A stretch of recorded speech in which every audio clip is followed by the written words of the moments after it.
Doctor Mohan Varghese, ബംഗ്ലാദേശിലെ കലാപം, ഹിന്ദുവിരുദ്ധ കലാപം പലവട്ടം ഈ ഫ്ലോറിൽ ചർച്ച ചെയ്തതാണ്.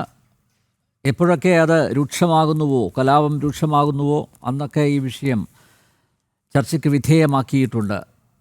ഇപ്പോഴത്തെ സാഹചര്യം താങ്കൾ എങ്ങനെയാണ് വിലയിരുത്തുന്നത്? നേരത്തെ അഡ്വക്കേറ്റ് അനിൽ വിളയിൽ ചൂണ്ടിക്കാണിച്ചതുപോലെ അതിക്രൂരമായിട്ടാണ് ഒരു ഹിന്ദു യുവാവിനെ അവിടെ അടിച്ചു കൊന്ന് കെട്ടിത്തൂക്കി, മാത്രമല്ല നേരത്തെ അദ്ദേഹം പറഞ്ഞതുപോലെ, ആ വിശുദ്ധ ഗ്രന്ഥത്തിൽ പറഞ്ഞതുപോലെ അത് കത്തിച്ച് കളഞ്ഞത്, അതും ഒരു കാരണവുമില്ലാതെ. കാരണം പറയുന്നത് അദ്ദേഹം ഇസ്ലാം വിരുദ്ധമായി എന്തോ സാമൂഹ്യ മാധ്യമത്തിൽ കുറിച്ചു എന്നാണ്. പക്ഷേ അങ്ങനെ സാമൂഹ്യ മാധ്യമത്തിൽ സജീവമായിട്ടുള്ളൊരു വ്യക്തിയല്ല കൊല്ലപ്പെട്ട ദീപു. അപ്പോൾ നോക്കൂ, ഒരു കാരണമുണ്ടാക്കുന്നു, അതിനുശേഷം ഹിന്ദുക്കളെ വേട്ടയാടുന്നു, അതിന് ഭരണകൂടം എല്ലാ ഒത്താശയും ചെയ്തു കൊടുക്കുന്നു. അതല്ലേ ഇപ്പോൾ നമ്മൾ കണ്ടുകൊണ്ടിരിക്കുന്നത്?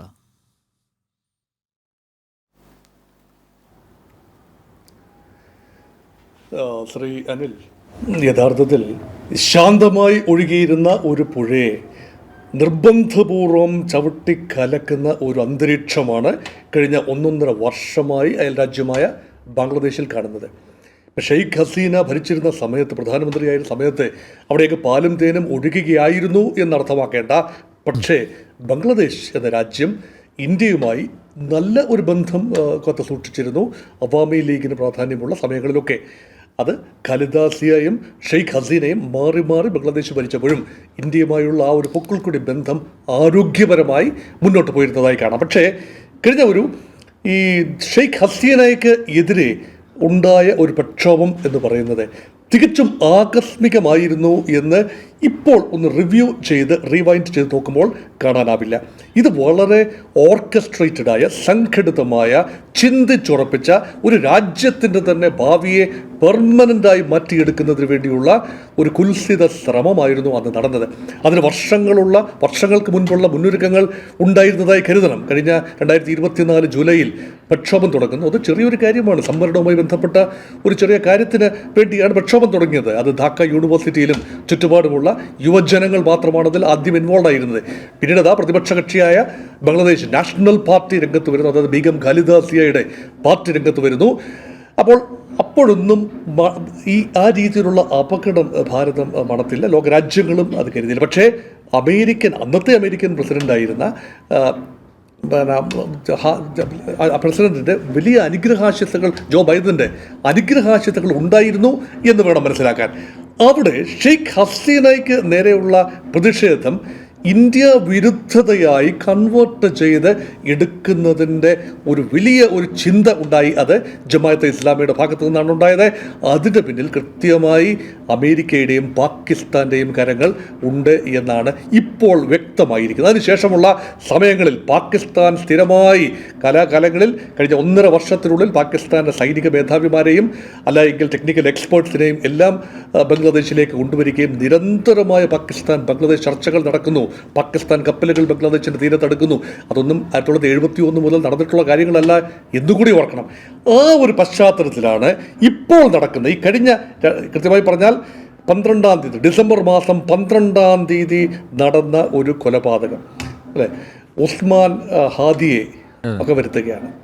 ചില അൺറൂളി എലമെൻറ്റ്സ് എന്ന് മാത്രമേ പറയാറുള്ളൂ. ഷെരീഫ് ഉസ്മാൻ ഹാദി, ആ ഹാദി കൊലപാതകം ഒരു ഒറ്റപ്പെട്ട സംഭവം മാത്രമായിരിക്കാം. പക്ഷെ അതിൻ്റെ പിന്നിലുള്ള ചില ഗൂഢശക്തികൾ ഓർക്കണം. ഇവിടെ ഒരു തെരഞ്ഞെടുപ്പ് പ്രഖ്യാപിച്ചിരിക്കുകയാണ് ഈ അടുത്ത മാസം, അതായത് ഫെബ്രുവരി മാസം 2026 ഫെബ്രുവരി 12-ാം തീയതി Bangladesh is going for the Paul's. അവിടെ ഷെയ്ഖ് ഹസീനയുടെ പാർട്ടി അവാമി ലീഗിന് മത്സരിക്കാനാവില്ല, നിരോധിച്ചിരിക്കുകയാണ്. ബംഗ്ലാദേശ് നാഷണൽ പാർട്ടി, അതിൻ്റെ നേതാവ് ഖലിദ സിയ രോഗശയ്യയിലാണ്. അവരുടെ മകൻ ലണ്ടനിൽ നിന്നും ഇങ്ങോട്ട് പറന്നിറങ്ങുന്നു എന്ന് കേൾക്കുന്നു. പിന്നെ ബാക്കിയുള്ളത് പുതിയതായി രൂപീകരിച്ച നാഷണൽ സിറ്റിസൻസ് പാർട്ടി, അത് യുവജനങ്ങൾ ചേർന്ന് രൂപീകരിച്ച, യൂണിവേഴ്സിറ്റി വിദ്യാർത്ഥികൾ ഒക്കെ ചേർന്ന് രൂപീകരിച്ച പാർട്ടി എന്ന് പറയപ്പെടുന്ന പുതിയ പാർട്ടിയാണ്. ആഴത്തിൽ വേരോട്ടമുണ്ടോ എന്ന് തിരഞ്ഞെടുപ്പ് കഴിഞ്ഞാൽ മാത്രമേ അറിയൂ. പിന്നെ ഉള്ളത് ജമാഅത്തെ ഇസ്ലാമിയാണ്. ഭരണകൂടം ഒരു നോക്കുകുത്തിയാകുന്ന കാഴ്ച. കഴിഞ്ഞ 1.5 വർഷത്തിനിടയിൽ നൊബേൽ ലോറിയറ്റായ മുഹമ്മദ് യൂസഫ് അവിടെ അധികാരത്തിലിരിക്കുന്നത് ഒരു മാപ്പ് സാക്ഷി എന്ന നിലയിലാണ്. ഭരണം യഥാർത്ഥത്തിൽ മറ്റു ചില കരങ്ങളിലാണ്. അദ്ദേഹം കേവലം ഉപദേശകൻ മാത്രമാണ്. യഥാർത്ഥത്തിൽ അദ്ദേഹം പ്രസിഡന്റ് അല്ല, പ്രധാനമന്ത്രിയല്ല, ഉപദേശകൻ, ഇപ്പോഴത്തെ ഗവൺമെൻറ്റിൻ്റെ ഉപദേശകൻ മാത്രമാണ്. പക്ഷേ ആ ഉപദേശകന് ഉപദേശിക്കാൻ യാതൊരു അർഹതയുമില്ലാത്ത രീതിയിൽ അജണ്ട തീരുമാനിച്ച് മറഞ്ഞിരുന്ന ചില ശക്തികൾ അജണ്ട തീരുമാനിച്ച് മുന്നോട്ട് പോകുന്നു. ആ അജണ്ടയ്ക്കുള്ളിൽ ഒരുപക്ഷെ ഇവിടെ നടക്കാൻ പോകുന്ന തെരഞ്ഞെടുപ്പ് അട്ടിമറിക്കുക, അങ്ങനെ ഒരു മതരാഷ്ട്ര ഘടനയിലേക്ക്, ഒരു തെരഞ്ഞെടുപ്പിൽ കൃത്യമായ രാഷ്ട്രീയ കക്ഷി ബംഗ്ലാദേശ് നാഷണൽ പാർട്ടിയോ മറ്റേതെങ്കിലും പാർട്ടിയോ അധികാരത്തിൽ വന്നു കഴിഞ്ഞാൽ ഒരുപക്ഷെ മതരാഷ്ട്ര രൂപീകരണം നടക്കില്ല. കാരണം ബംഗ്ലാദേശിൻ്റെ മനസ്സ് പൂർണ്ണമായി ആ ഒരു മതരാഷ്ട്ര രൂപീകരണത്തിന് അനുകൂലമല്ല. നമ്മൾ വിമർശിക്കുന്നത് ബംഗ്ലാദേശികളെ അല്ല, മറിച്ച് അവിടെയുള്ള ഒരു ചെറിയ വിഭാഗം ആളുകൾ ബംഗ്ലാദേശിനെ മതരാഷ്ട്രമായി മാറ്റിയെടുക്കുക, അതിൻ്റെ ഭാഗമായി ഇന്ത്യ വിരുദ്ധത പറയുക, അതിന് ആ സാഹചര്യം മുഴുവൻ ഉപയോഗിക്കുക. അങ്ങനെയാണ് ഷെയ്ഖ് ഹാദിയുടെ കൊലപാതകത്തെ അതിനുശേഷം നടന്ന ആ ഒരു വലിയ രീതിയിലുള്ള തെരുവ് യുദ്ധങ്ങളെ ഞാൻ തേർഡ് വെയ്വ്, മൂന്നാമത്തെ ഒരു വെയ്വായി കാണുകയാണ്. ആദ്യ വെയ്വ് ഷെയ്ഖ് ഹസീനയ്ക്കെതിരെയുള്ള പോരാട്ടമാണ്. അതിനുശേഷം രണ്ടാമത്തെ വെയ്വ് മുഹമ്മദ് യൂനസ് അധികാരം ഏറ്റെടുത്തതിന് ശേഷം വ്യാപകമായി ഹിന്ദു ക്ഷേത്രങ്ങളെയും ഹൈന്ദവ ജനതയും ഹൈന്ദവർ തിങ്ങിപ്പാർക്കുന്ന ഇടങ്ങളെയും നിരന്തരമായി ആക്രമിച്ചുകൊണ്ടിരിക്കുന്ന ഒരു രണ്ടാമത്തെ വെയ്വ്. അത് കഴിഞ്ഞ് ഏതാണ്ട് ശാന്തമായപ്പോഴാണ് ഇപ്പോഴിതാ തേർഡ് വെയ്വ് ഓഫ് അറ്റാക്ക് ബംഗ്ലാദേശിൽ നടക്കുന്നത്. ഇതിന് പിന്നിലെ ഉദ്ദേശം എന്താണ്? കൃത്യമായി അതിന് പിന്നിലെ ഒരു ഉദ്ദേശം കാണാൻ സാധിക്കും. കാരണം ആഴത്തിൽ ജനമനസ്സുകളിൽ ഇന്ത്യ വിരോധം കുത്തി നിറയ്ക്കുക, ഇവിടെ മതനിന്ദ ആരോപിക്കുക. 8%, നേരത്തെ ഇവിടെ പറഞ്ഞല്ലോ, BHP നേതാവ് പറഞ്ഞ ഒരു അനിൽ വിളയിൽ പറഞ്ഞ ഒരു കാര്യമുണ്ടല്ലോ, 30% ജനസംഖ്യയായിരുന്നു വിഭജന കാലത്ത് 1971 ബംഗ്ലാദേശിൻ്റെ രൂപീകരണ കാലത്തെ ഹൈന്ദവ ജനസംഖ്യ. അതിന്ന് കേവലം 8% താഴേക്ക് പോയിരിക്കുന്നു.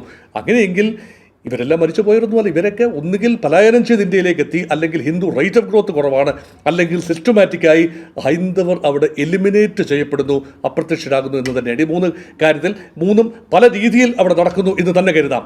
അവിടെ ഹിന്ദു സമൂഹം വലിയ ഭയാശങ്കയില്ല. അതിൻ്റെ ഒരു ഉദാഹരണം മാത്രമാണ് ഇപ്പോൾ സൂചിപ്പിച്ച ആൾക്കൂട്ട കൊലപാതകം. അത് ഒറ്റപ്പെട്ട ഒരു സംഭവം മാത്രമല്ല, ഇത് വ്യാപകമായി നടക്കുന്ന ആൾക്കൂട്ട കൊലപാതകത്തിൽ ഒരു കാര്യമാണ് മിസ്റ്റർ ദാസിൻ്റെ കാര്യത്തിൽ 28 വയസ്സുകാരനായ ദീപു ചന്ദ്ര ദാസ് അതിക്രൂരമായി നിഷ്ഠൂരമായി വധിക്കപ്പെടുകയാണ് ആൾക്കൂട്ടം. അപ്പം ലിഞ്ചിങ്, മാസ് ലിഞ്ചിങ് എന്ന് പറയാം. ഇത് നാളുകളിൽ കൂടുതൽ വീര്യത്തോടെ നടക്കും. കാരണം എല്ലാം ആരോപിക്കുന്നത് മതനിന്ദയാണ് ഒരു ആരോപണം. കാരണം എപ്പോഴും ഈ ഭരണത്തിലിരിക്കുന്നവർ മറ്റുള്ളവരെക്കുറിച്ച് പറയുന്ന ഇതാണ്, മതനിന്ദ പറഞ്ഞാൽ പിന്നെ ഒതുക്കാൻ എളുപ്പമാണല്ലോ, അത് മതനിന്ദയാണെന്ന് പറയുന്നത്. പിന്നീട് പറയുന്നത് ഇന്ത്യ പക്ഷപാതികളായ ആളുകളാണ് ബംഗ്ലാദേശിലെ മുസ്ലിങ്ങൾ, ഇന്ത്യ വിരോധം ബംഗ്ലാദേശിൻ്റെ DNA ആയി മാറുന്നു. അങ്ങനെയെങ്കിൽ ബംഗ്ലാദേശിലെ മതന്യൂനപക്ഷമായ 8% വരുന്ന ഹൈന്ദവർ അവിടെ പീഡിപ്പിക്കപ്പെടണം, അത് ദൈവനിയോഗമാണ് എന്ന രീതിയിലുള്ള വ്യാഖ്യാനങ്ങൾ അവിടെ വരികയാണ്. അതിന് ടേക്കേഴ്സ് കൂടുകയാണ്. ആ ഒരു മാസ് ഹിസ്റ്റീരിയയിൽ ഇവരുദ്ദേശിക്കുന്ന ആളുകളെ ഭരണകൂടത്തിൽ എത്തിക്കാനുള്ള ഒരു ശ്രമമാണ് അവിടെ നടക്കുന്നത്. അവിടെയാണ് Jamaat-e Islami over time work ചെയ്ത് ബംഗ്ലാദേശ് ജനതയുടെ, അവർ സാധാരണക്കാരാണ്, അവർ നല്ലവരാണ്. ബേസിക്കലി ബംഗ്ലാദേശ് ജനത എന്ന് പറയുന്നത് ബംഗാളി, കാരണം അതിർത്തിക്ക് അപ്പുറം ഇപ്പുറം ഉള്ള നമ്മുടെ പശ്ചിമ ബംഗാളിലെ ആളുകളായിക്കൊള്ളട്ടെ, ബംഗ്ലാദേശികളായിക്കൊള്ളട്ടെ, അവർ അതിക്രൂരന്മാരായ ആളുകളൊന്നുമല്ല. പാകിസ്ഥാൻ അഫ്ഗാനിസ്ഥാൻ ഏരിയയിലെ ആളുകളുടെ ഒരു മനഃശാസ്ത്രമല്ല ഒരു ശരാശരി ബംഗാളിക്കുള്ളത്. അവർ ശാന്തമായി ജീവിക്കുന്ന ആളുകൾ തന്നെയാണ്.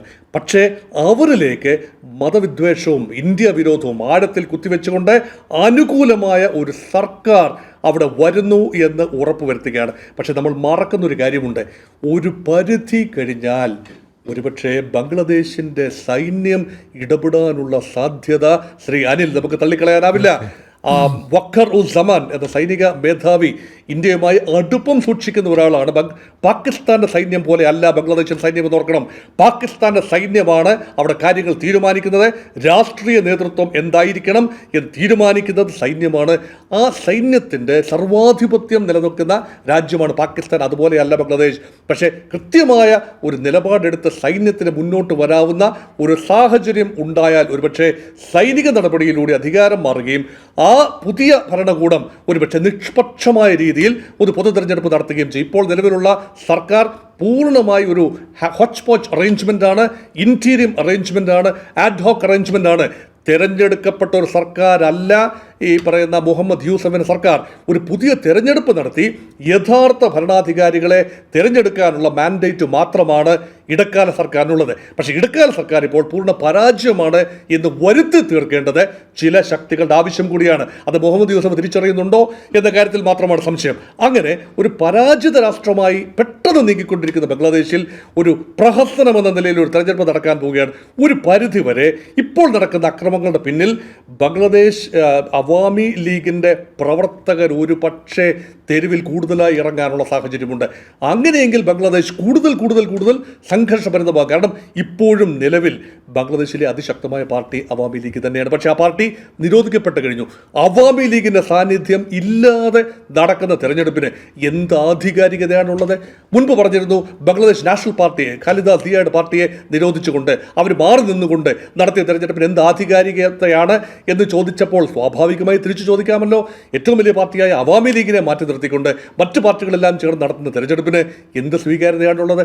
അതുകൊണ്ടാണ് എനിക്കൊരു ചെറിയ ഒരു ചിന്ത ഉള്ളത്. ഇത് മാത്രമാണ്, പട്ടാളം ഒരുപക്ഷെ ഒരു തീരെ കുഴഞ്ഞു മറിഞ്ഞൊരു സാഹചര്യത്തിൽ മുന്നോട്ട് ഭരണം ഒരു നിമിഷം പോലും പോകാനാവാത്തൊരു സാഹചര്യം എത്തിച്ചേർന്നാൽ പട്ടാളത്തിൻ്റെ അധികാരത്തിലേക്ക് എത്തുക എന്നത് മാത്രമാണ് പോംവഴി. ഏതാനും നാളുകൾക്ക് ശേഷം, മാസങ്ങൾക്ക് ശേഷം ഒരു നീതിപൂർവമായ തെരഞ്ഞെടുപ്പിലൂടെ ഷെയ്ഖ് ഹസീനയ്ക്ക് തിരിച്ചു വരാവുന്ന ഒരു സാഹചര്യം ഉണ്ടാകുമോ? അങ്ങനെ നീതിപൂർവമായ ഒരു തെരഞ്ഞെടുപ്പിലൂടെ ജനങ്ങൾ തീരുമാനിക്കട്ടെ, ഭരണകൂടം തീരുമാനിക്കട്ടെ.